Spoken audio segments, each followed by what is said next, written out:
So, Ms. Rosser, if it is a Friday, Right. if that's the day of the week that it was, what is it that your schedule would have been on that day? It says it was 4:30 in the morning. That was early. It's January. That wouldn't be unheard of. That's a little slower time of year. It's seasonal, just like any type of work like that. So that isn't surprising.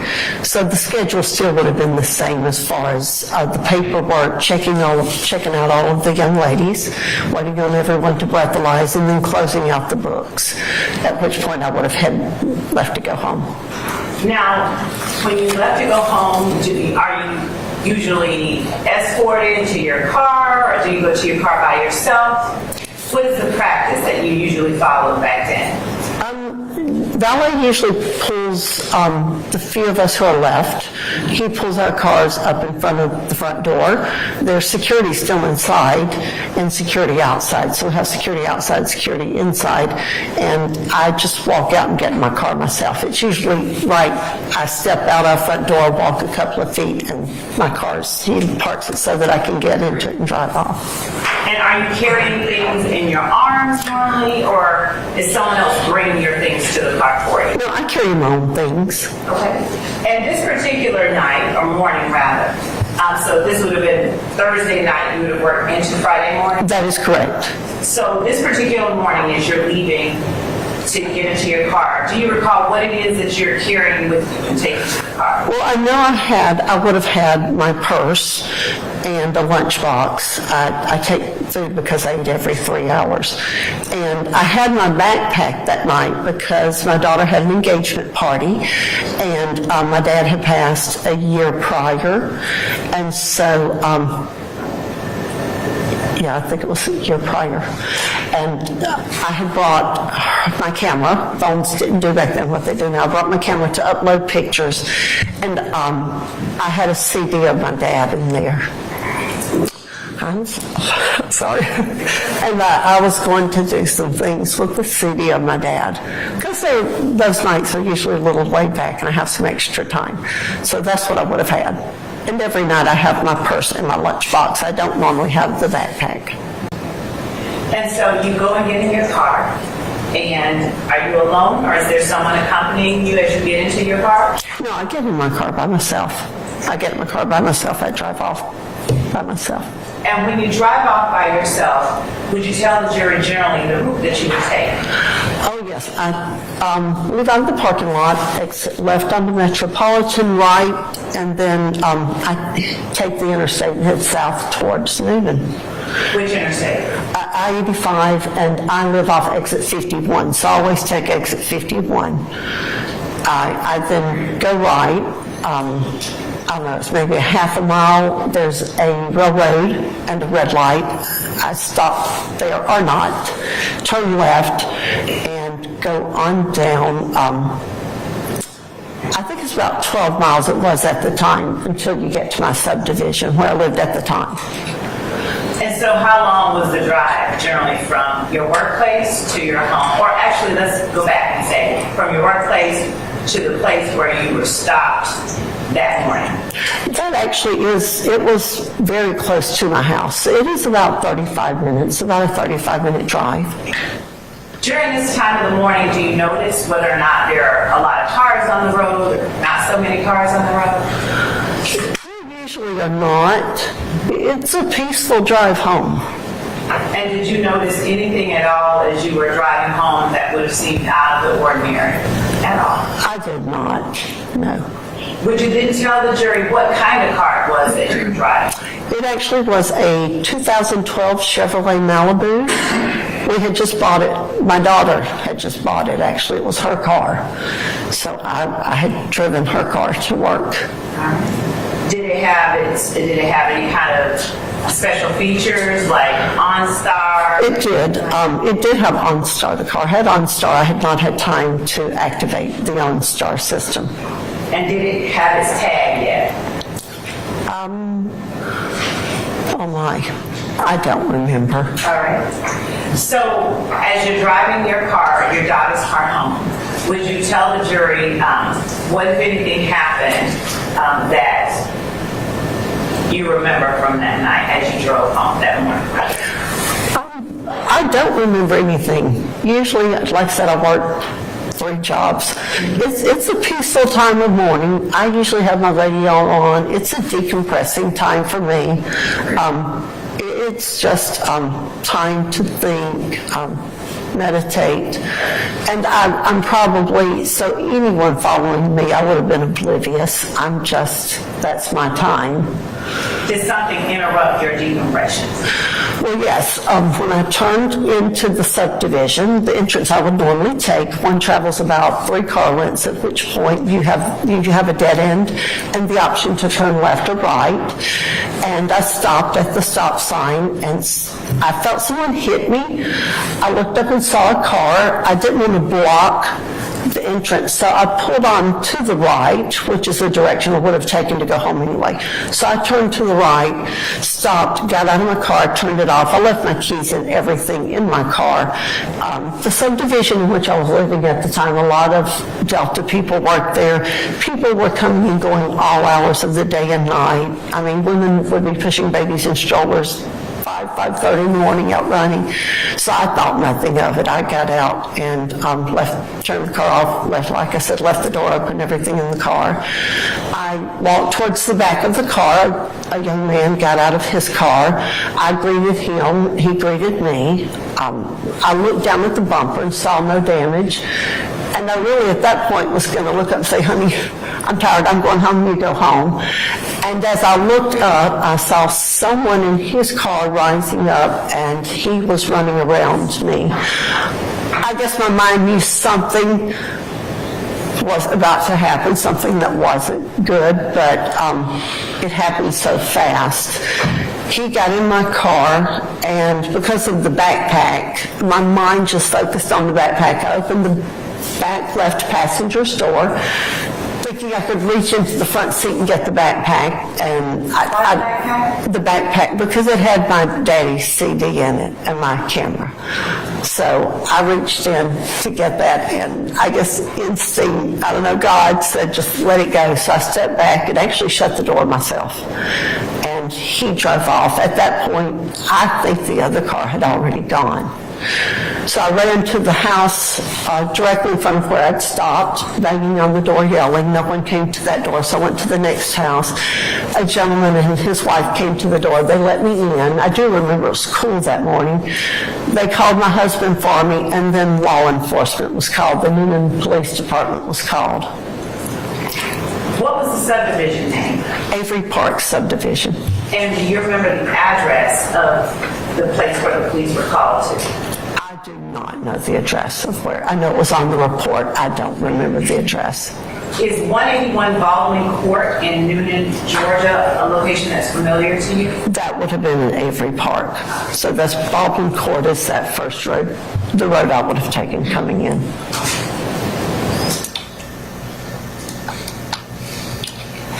You said that women are generally sometimes pushing their babies in strollers around 5 o'clock in the morning. So it's around 4:29, 4:30 in the morning. Do you remember what the atmosphere was like? It was quiet. I mean, it was early, but like I said, people are coming and going at all times of the day and night there. So. And what did you mean when you said Delta people live there? A lot of Delta employees. Delta Airlines? Delta Airlines, yes. Is the lighting, is it lit inside the subdivision, or is it dark? It is lit, yes. The subdivision is well lit, yes.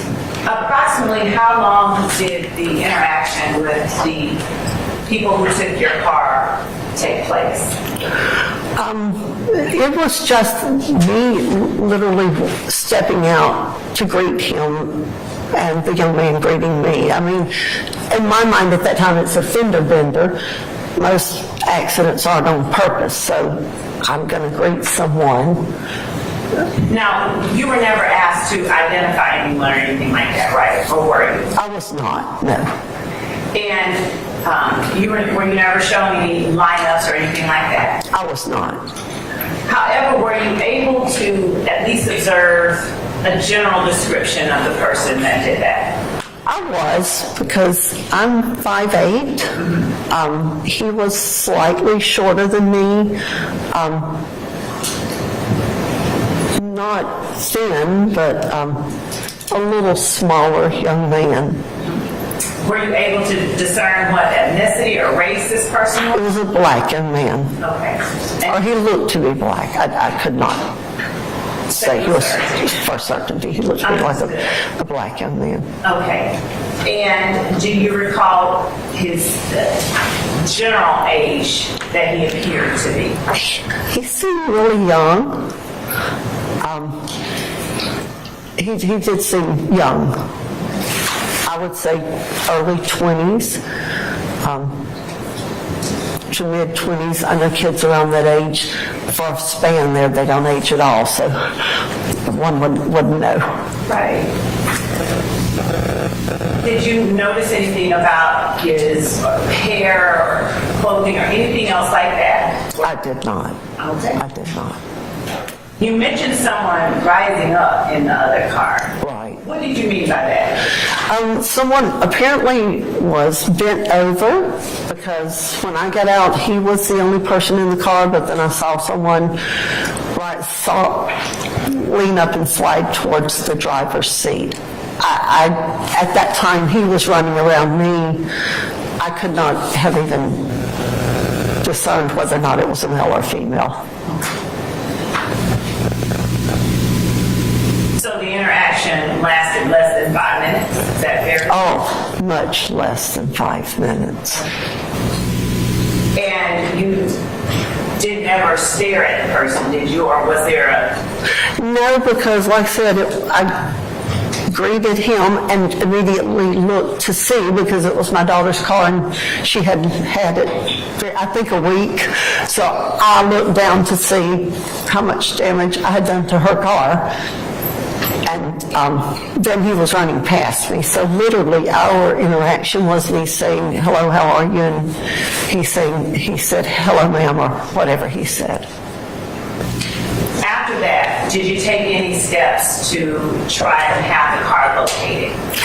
I had told Noonan Police that this car did have OnStar, and my cell phone was in there too. They didn't, I guess they did not attempt to call OnStar. I called the dealership because a couple of days later I realized my check for the down payment on the car was going to bounce. Why? Because I had to cancel all of my accounts. I had to cancel all of my credit cards. I had my daughter's checkbook in there. I was joined on her account at the time. So I had to cancel all of our bank accounts, all our credit cards, and then it occurred to me, they're going to get a bounced check. I don't want the law coming after me for a bounced check. So I called the dealership to let them know what had happened. The lady asked me if I had contacted OnStar. And I said I have not, because I have not had time to activate the OnStar. And she said, "Ma'am, you don't have to have it activated. OnStar can find your car." So I called OnStar. I do know I worked that night. I don't remember. I think they called me on the way to work and told me they had found my car. I don't know if they called law enforcement or if I called them. I don't remember, but law enforcement was called, and OnStar told them where my car was located. And do you remember the date that happened when OnStar called and told you that your car was located? No, ma'am, that was 10 years ago. Oh, my. Fair enough. I'm going to show you what we have marked as State's Exhibit 4 Alpha.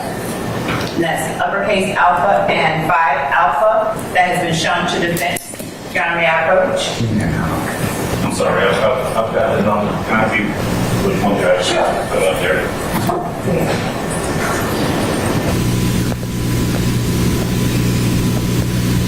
All right, that's fine. I have no objection. Okay.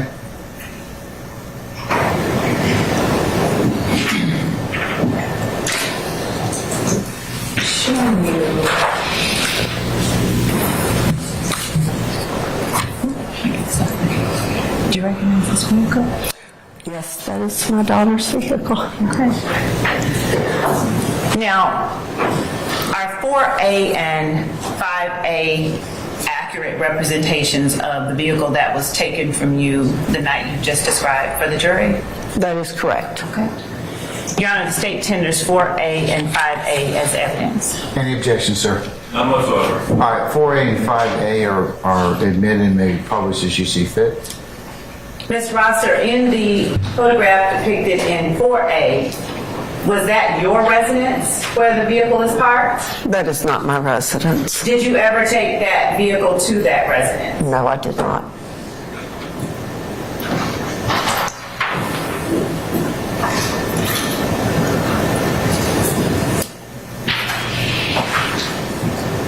When you were speaking with police, when you initially made your report to the police, do you remember telling them that you slowed down because of the weather or the road being slippery and noticed headlights in your rear view? I don't remember that. But if the road was slippery, I would have slowed down.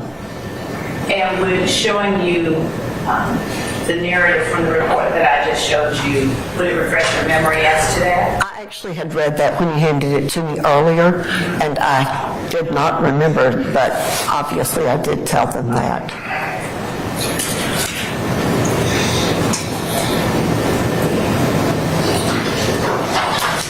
Do you recall the size, the weight that you gave to the officers as to approximately how big the person was that took your car?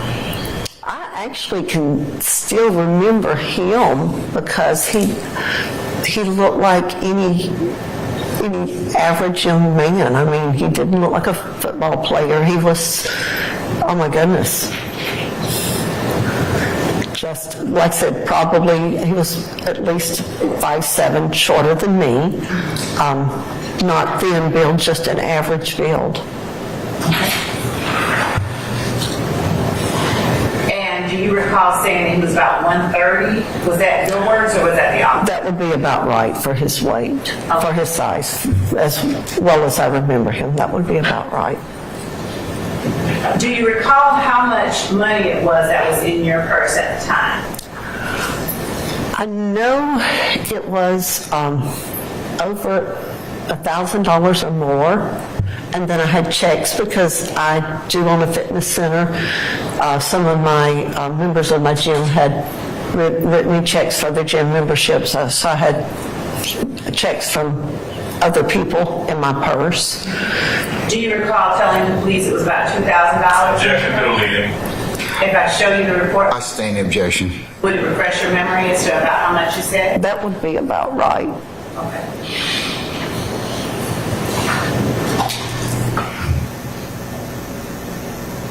And the other items that you said were inside your vehicle, would you repeat what those were? My laptop was in a backpack, a laptop backpack. I had a laptop, which is a custom order laptop, because my degree's in math. It was a PC, a custom order PC, and I think I paid about $3,200 for it. I had a camera. I had, like I said, my lunch bag. I had my purse, my checkbook, my daughter's checkbook, cash, checks from the gym members, my credit cards, my driver's license, and my social security card. Did you have an iPhone? I did have an iPhone. That is correct. Did you try to use your iPhone or iCloud account to locate your car? I did not use it to try and locate the car. I did try and find my phone, and to no avail. What do you mean to no avail? We couldn't find it. It was just not even registering at all. So, Was it on at the time that your car was taken? I'm almost certain I would have had it on. Because I have kids, I work a lot, I keep my phone on. So I guess at the time that they had turned it off because I could not locate it. That Thursday night leading into the Friday morning when your car was taken, were there patrons in the club? Were there people? Were there customers? I'm sure there were. I could not tell I you. promise you, I'm not going to ask you who all was in the I was going to say, I cannot give you a quantity, a number. I could not tell you. Are you able to tell the jury, generally, are there any age groups or specific demographics that visit the club, or is it a broad spectrum? No, we actually have a very mixed customer base. It is the age range, the ethnicity. We have a range.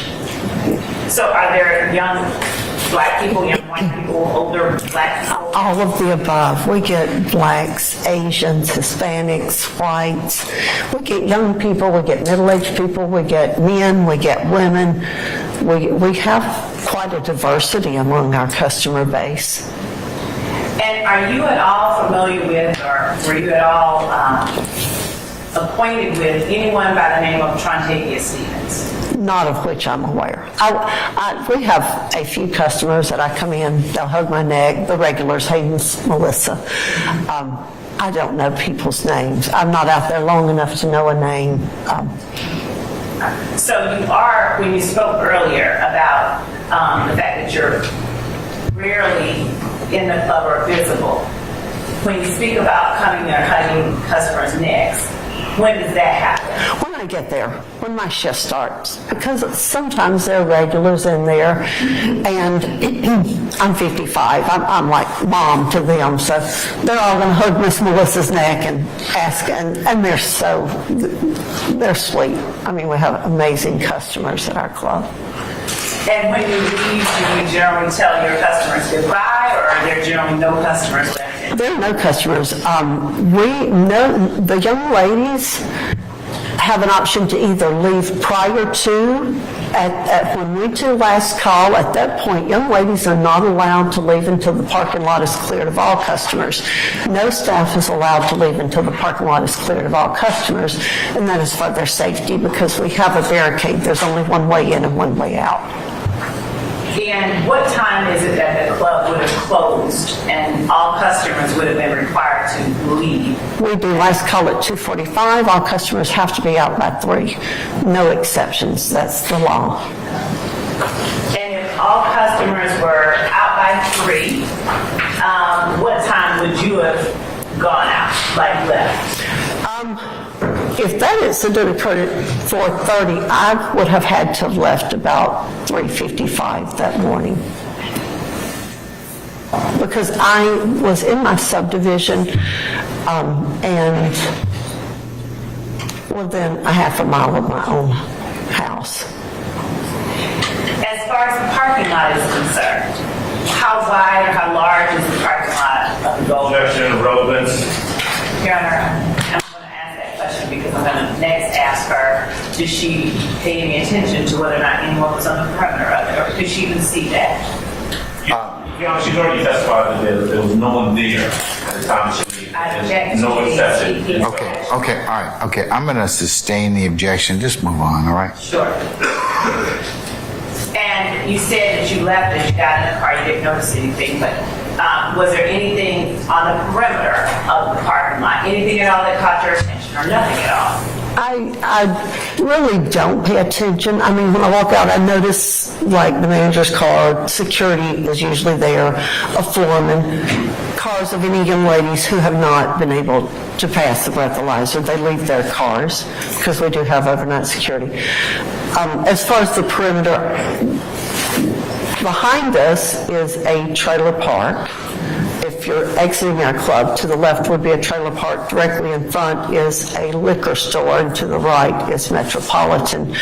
So, as far as the parking lots where the liquor store and everything is, I wouldn't have paid attention because there, again, can be cars in and out across the road. There's parking, and there are cars there throughout the night, and when we leave in the morning sometimes. So I would have paid that no attention either. Now, I asked you whether or not you knew a Trontavia Stevens. Are you at all familiar with, or have you ever had any reason to be at 2612 Old Hayville Road? No. No, I don't know where Hateful Road is. Okay, thank you. That's all that I have. Defense may have some questions. Cross. Yes, ma'am. Mr. Adams. Yes, sir.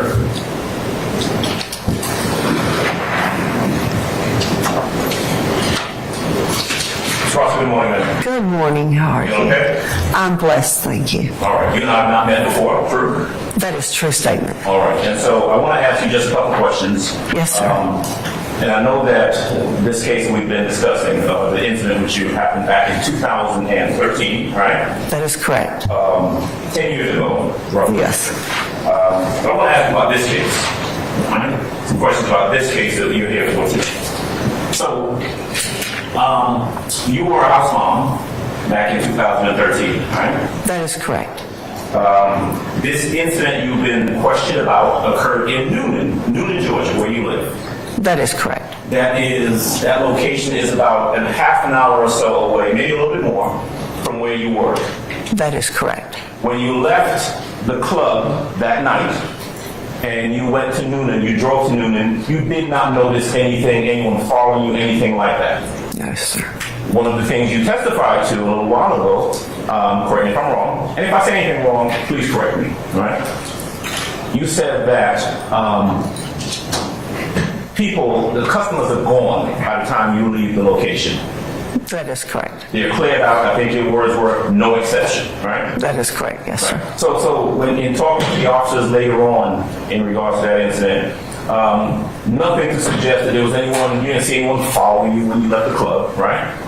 I would not have been aware of anyone, no, sir. Right. In fact, the first time that you noticed anything, according to the police report that Madam Prosecutor showed you a little while ago, was when you were actually in Noonan, close to your home, correct? Correct. You saw lights in your rear view, and you actually, you kind of caught your attention because you thought, hey, I'm driving slow, and you thought the person behind you, the lights coming up on you might be kind of irritated that you were driving slow. You remember telling the police that?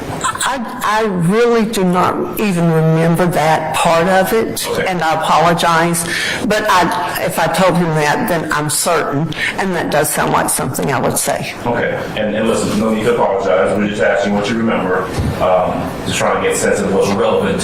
Objection, Your Honor, as to relevance. I sustain the objection. Thank you. All right, rephrase, sir. Oh, yes, sir. All right, so back to the facts of what happened. Someone hit you from the back. Yes, sir.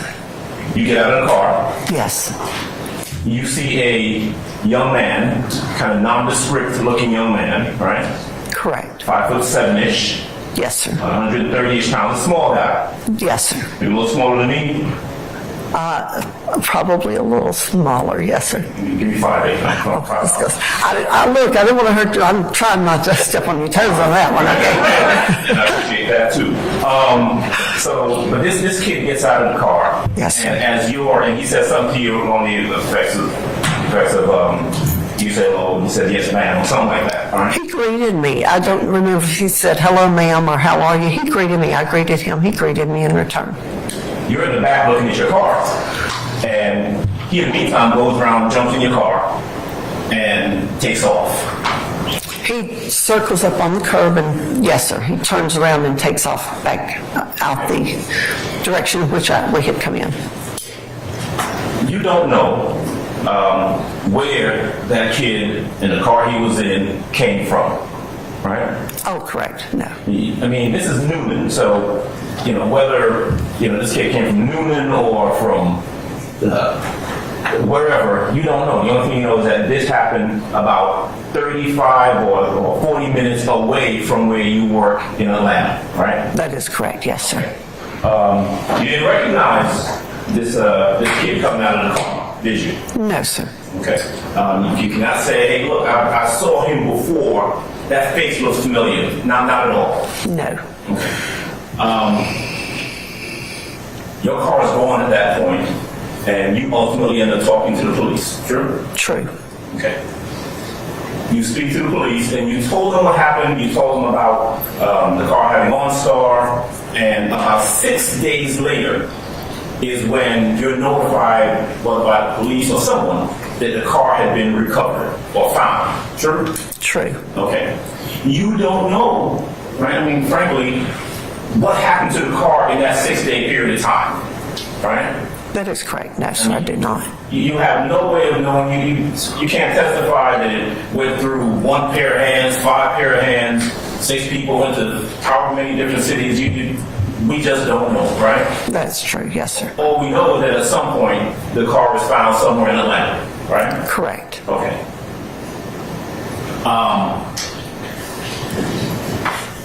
You were never called upon. I know you were asked this a little bit earlier.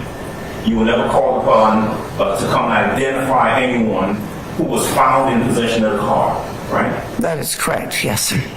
You were never told by anyone, by police, law enforcement, that anyone was found in possession of the car. At some point, I received a call. They had found my car. It actually was sometime later. I was given 2 names because they did ask me if I knew the names. I wrote the names down and did not recognize the names. So that is the extent of it. Right. And certainly there was never a time when the police said, hey, you know what? I want you to come in here and take a look at this picture and see if you identify anyone. That never happened. No, sir, that did not happen. All right.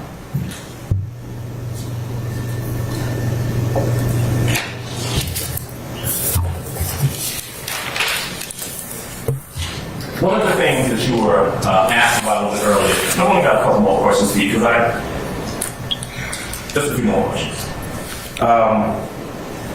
Friday is when this happened, like Thursday going into Friday, right? Right. And what I heard you say earlier is that that day was like any other day, correct? Oh, yes, sir. It was kind of slow. Didn't appear to be anything unusual going on in the club. Right. When you are there at work, I think your words were, I'm not that visible. You're kind of in the back. You're not really out there mingling with folks. Folks don't really see you, right? No, they did not. That is correct. To use your words, no one ever knows you're there. But most of them do not. I really come in at 8, and like I said earlier, I might go back out on the floor one time. I often have to go to the office once for something. Shortly after getting there, I can't give you a time frame, within an hour after getting there probably. But after that, I do not go back out on the floor, no, sir. Okay. And there was nothing, in this case, on this particular day, go to work, you're there, right? Yes, sir. Nothing really happens. Nothing out of the ordinary, right? Correct. You don't see anyone looking at you. Oh, no, sir. You don't see anyone walking out or walking around the perimeter of this location when you're leaving, because everyone's gone, right? That is correct. You get in your car, and something happens down in Noonan, Georgia. That is correct. All right. And that's it. Yes, sir. Oh, yeah. Thank you, man. Any redirect, madam? I don't know any other. Oh, I'm sorry. Any other examination? Ms. Sharp? No, Your Honor. Thank you. All right, Ms. D. Williams? Mr. Matthews? No questions, Your Honor. All right, Mr. Weinstein? No, Your Honor. Mr. Swan? No, Your Honor. Ms. Westmoreland? All right. I think that's it then. Okay, all I right. have a brief redirect. Ms. Rosser, just a couple of questions following up from Mr. Adams. Mr. Adams mentioned where you worked in Atlanta, and I neglected to ask you when you said 2608 Metropolitan Parkway. That is in Atlanta in Fulton County. Is that right? Yes, ma'am. That is the address to the Gold Rush. And you said you did not know and had not visited 2612 Old Hayville Road. Do you have any idea how far 2608 Metropolitan Highway is from Old Hayville Road in general? I have no idea. Okay.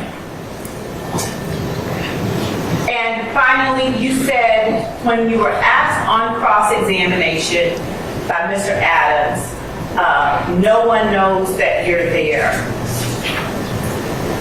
Is is that sort of a generality, or is that literally your meeting? Nobody knows that you're there. It's a generality. I mean, the young ladies know I'm there. The regulars know I'm there. But, so, no one, being a universal modifier is not actually appropriate. People know I'm there, but most of the customer base, many would not know I was there. Thank you, Ms. Ross. That's all that I have. You're welcome. Anything further, councils? No, sir. All right. May Ms. Rosser be permanently or temporarily excused a witness? Yes, Your Honor. Thank you. Permanent? Permanently. All right. Ms. Rosser, I'm going to permanently excuse you as a witness. I appreciate your patience with us. Don't discuss your testimony with anybody except the attorneys in this case, okay? Thank you very much. All right. Thank you, madam.